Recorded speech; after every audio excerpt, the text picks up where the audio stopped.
Welcome to the Genius Factory. Enjoy the video.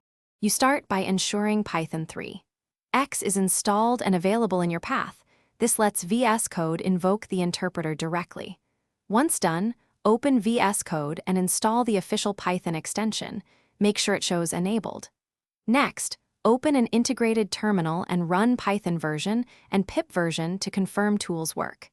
These checks avoid later confusion when debugging environments. Now create a project folder and open it in VS Code so the editor can manage files and virtual environments from the start.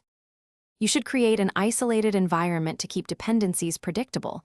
Run Python mvenv. Venv, then activate it in the terminal so pip installs into that venv. Next, use the command palette and choose Python. Select interpreter to point VS Code to. Venv's Python executable so linting, debugging, and IntelliSense use the correct environment.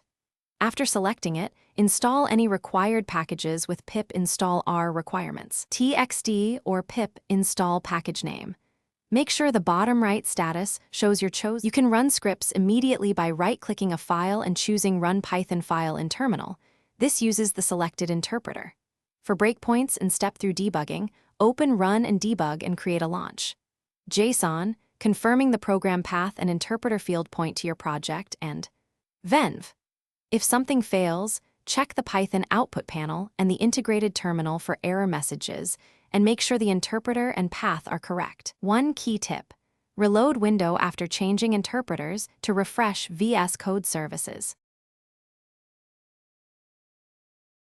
Thanks for watching. If you found this helpful, don't forget to like and subscribe.